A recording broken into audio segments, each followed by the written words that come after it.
So this week's update with Ginger brings a couple of little surprises. You may notice a little something about Ginger. There are no puppies in her kennel. We're in process of weaning the babies. It's not fully done yet. We just started yesterday. And so what Ginger is getting now is some free time to rest by herself and eat by herself and enjoy some peace and quiet for a few hours a day. She's still spending every night with the puppies and nursing them overnight, and the puppies are eating regular food, their first solids, and really enjoying it. And that will both help Ginger maintain her body weight and actually start to put on a little weight. She's lost a little bit of ground with her weight, nursing all those hungry puppies, which is one reason we wanted to wean just a little bit early.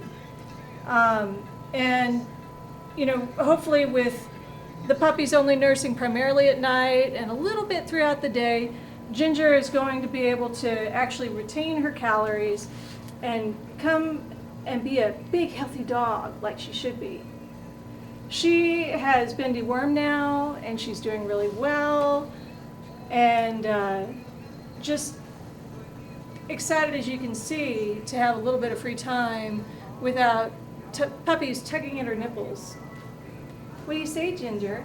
She says, I say this is pretty cool. Oh, that's my girl. She smells the treats on my hand. I was training another dog earlier, and he really enjoys the cookies as motivation. We're hoping to be able to do some of that with Ginger soon, too. Get her out once she's had her milk a little bit dried up and start to put her through some of the commands and getting her out of her shell a little bit more, getting her more used to being handled by other people and seeing how she does around other dogs once she's spayed. Right now she's fairly protective of the puppies, and whenever she hears another dog or sees another dog, she barks a lot.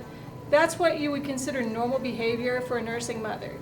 That's her job. Her job is to protect the puppies from harm, and barking at other dogs discourages them from coming near. So that's what she's supposed to do. But we're hoping that once her milk is dried up and she's able to be spayed, that we'll find that she actually really likes to be around other dogs and maybe even wants to play with them. And that will be helpful in getting her adopted. We do have another family already interested in her, and we're hoping that works out. But you never know until you can get them out of the kennel and let them work with the other dogs exactly how that is going to go. Ginger, what's your favorite part about today? She says it's not nursing my puppies. Let's go see the puppies. So here we are at week 5, and the puppies have grown considerably, as you can see. This is little Biscotti right here. She got an approved application, and she's just waiting to be big enough to go home. As I mentioned with Ginger, we are starting to wean the puppies. They're getting their first solid foods, their first dewormer, and boy howdy, they had roundworms just like mommy. So we're working on getting those treated, and hopefully in the next few days we'll be done with that. As you can see, the puppies are way more active than the last time you saw them on video. They are playing, they are chewing, they are all into everything. Here's a little Snickerdoodle. Say hi, Snickerdoodle. Snickerdoodle also has multiple approved applications. A lot of these pups do. She's the one with no double dew claw, no dew claw at all on the back feet. And she is just a little love bug. Very rowdy and chubby, just like her siblings. Oh, and who's this? Who's coming to say hi to me now? Oh, Chunker Monkey. Let's put your name tag up all the way. Meanwhile, I've got little Biscotti chewing on my pants. This is Hamantash, and we have the double dew claw in the back. Remember that a few weeks ago I talked about that these are probably going to be removed when he gets his neuter surgery, so he just has another probably week or two to go on that, and then nip nip, those will go away, and he'll be just a normal, happy, crazy, rolling around puppy trying to get into trouble like all of his siblings. Here you go, buddy. Whoa, watch out. Come here. It's your turn. And this is Buckeye. Oh my goodness. Buckeye is the one with just the single dew claw in the back, and it's really, this is very well attached. I don't really see that the doctor's going to find a need to remove those. A lot of times if they're really, really well in there and act like just another part of the body, then there's no need to remove them. Sometimes they do anyway, but most of the time it's not necessary. But is that not the cutest little face ever? Oh. These guys are all just so stinking adorable. Come here, baby. One of the little girls who was more tan a little bit earlier, she's gotten a little more red. This one, although is a little red, she's turning a little lighter. We've still got a little bit of dark on the back, as you can tell, but they're not nearly as brown as when they first came out. This one is Gofrite. She says, hello, this is a little weird. Why you have me up in the air? Can I get down now? She is very cute. Oh, and so chubby. Some of that tummy that you see is due to the roundworms. They will make the bellies really round, so if you see a stray dog on the street, if their belly is just hugely round and they're still showing bones on their back and things like that, chances are they're full of parasites. Roundworm's just one of the many parasites that they can get. Well, hi. Is this Linzer? No, it's Hamantash again. Oh my gracious, they're hysterical. Come here, chunky monkey. This is Linzer. He is so chubby, let me tell you. And he's got the single dew claws that we may or may not need to remove. We'll see. They feel a little bit more attached than they were earlier, but this one in particular is just loose as can be, so they'll probably take those off at neuter. Just the cutest little faces on these guys. They look almost unbelievably labby.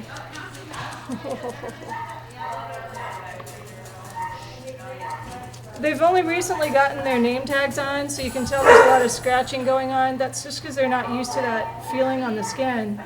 Little Madeline over there is in the corner trying to avoid me. She's the last of the puppies that we haven't said hi to yet. Madeline, like her darker sister, is lightening up, and she's the one that's a little bit more red. I got you, haha. And she's also chubbier than her little sister. She has not missed a moment at the food dish, let me tell you. They're adjusting to life with solid foods really well. The very first feeding that I gave them yesterday evening, they were just all kinds of over. They loved it. What we do is we'll take the wet food and mix it with the dry food and then put a little bit of water in there to soften up the dry food so that it's easier for their tiny puppy teeth to chew up. And they'll lap at it for a little bit, and then they start to, as the water absorbs into the dry food, they'll soak it up and suck on it. They'll chew on it. It's good for their teething too, to have a little bit of firm thing for them to chew on, because they've got tiny teeth coming in right now. You can see I'm handling them right now with gloves on. That's because they do still have the roundworm that they're shedding, and I really don't want roundworm myself. So we recommend handling them with gloves at this point. Plus they're not vaccinated yet. They're still about a week young before they can get vaccinated. So in another week, they'll get their first distemper parvo shot and their first bordetella. They'll do that intranasally. And then 3 weeks after that is when they'll get their second set of shots. The second set of shots is the second distemper parvo, their first leptospirosis, and their final bordetella. Then their third set of shots, they'll get about 3 or 4 weeks after that. It'll be their final distemper parvo, their final leptospirosis, and their rabies. And then they'll be all done for a year.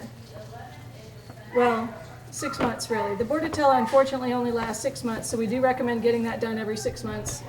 But for everything else, it's a year. You can even do a 3-year rabies once they have gotten past their first set of vaccinations. And a lot of our clients do that. In fact, I do that for my dogs as well, do the 3-year rabies. You still have to register them every year, but you can get the 3-year rabies tag and only have to have that vaccine once every 3 years.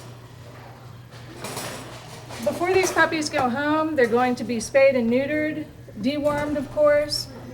They'll start their very first flea and heartworm prevention, and we give Sentinel Spectrum here. It's very easy on the stomach and takes care of not just the heartworm and flea birth control, but it takes care of whipworms, roundworms, tapeworms, and hookworms. And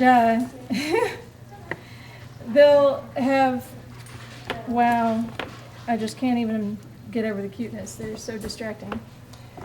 They'll have been examined thoroughly by a doctor and, checked over to make sure they're absolutely healthy before we go home. Or there's, if there's anything that's left to be treated, like occasionally there might be something that they can go home with meds for, we'll send them home with meds. And their new adopters will get to have their puppy finally at home, having fun, getting into trouble. And you can tell these guys are going to be really active. It takes them about 8 months to finish growing in all their teeth, so they're teething for the first 8 months of their life. They'll be chewing on anything that they can get their mouths close to, at least until they're trained not to do that. And it takes up until about 12 months or a little bit after for them to be fully grown size-wise, but easily for the first 2 years, they've still got that puppy playfulness and what have you. I know a lot of people, they take a look at these guys and they just fall in love. But puppies are like a drug. And they go, oh my gosh, I can't wait to get that puppy home. They're so great, they're so cute, and absolutely, yes, they are. But unfortunately, what people find out once they take a puppy home is that they're also a lot of work. Having a puppy is like having a child. They need direction, they need clear boundaries, they need instruction, and they do take a lot of time, and they make a lot of mistakes, just like kids do, and get into things that they shouldn't, destroy things that they're not supposed to. And, it takes a very patient person who's committed to making sure that they get the education that they need to be a well-behaved dog. Also with puppies, one thing that people need to consider is that they are very, very active. And just like with an active child, they need a lot of things to do to keep their mind stimulated so that they don't revert to destructive behavior. If you leave a kid alone in a room with no toys, pretty soon he's going to find something to be a toy, and it might be your favorite, 90-year-old piece of china on the coffee table over there. Or, it might even be your watch that he decides to smash just to see how it works. Just like with kids, puppies need instruction, and they need to know what's okay to play with and what's not. They need toys to play with. They need lots of exercise. And they're going to need that for a good long time. So it's a very important thing to consider. You want to make sure before you go in and just adopt a puppy that you're very well prepared. You know the time commitment that's required. You know how much effort it's going to take on your part to be a good pet parent and make sure that these guys have everything that they need to be good pets. Because they honestly don't come out of the box knowing that, just like with kids. And a lot of people forget how much effort that really goes into making sure that they're wonderful companions for the rest of their lives. So make sure that, don't just fall in love with these cute puppy faces. I mean, you can. They're really easy to love. They're just adorable. But like with every good thing, requires a little bit of effort to make it worthwhile. And they deserve that. They deserve every little bit of it. They say, we're really good. We love people.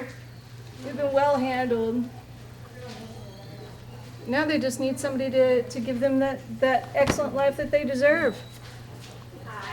Fortunately, we do have, as I said, approved applications on almost every single one of them, but you're still more than welcome to fill out applications. We find oftentimes that what happens through the application process and through the waiting until they're grown up enough to go home is that people get bored with the process or get frustrated with the process. They don't understand why the puppy can't go home earlier. And, they adopt elsewhere, or, maybe life circumstances change between the time that they applied and the time that they can actually take the puppy home and they can't adopt anymore. So we do have a lot of applications. Not a huge percentage, but enough to notice, fall through just for those reasons. So it's still, even with approved applications on the particular puppy that you think you might be interested in, it's still worthwhile to turn your application in and express an interest, because you just never know what can happen. Looks like the babies are finally starting to settle down to a medium level of wrestling. Maybe it'll be nap time soon. What do you think? Is it nap time? Nom nom. No? Oh my gracious. Such cuteness. I just can't stand it. You can fall over. You can fall over.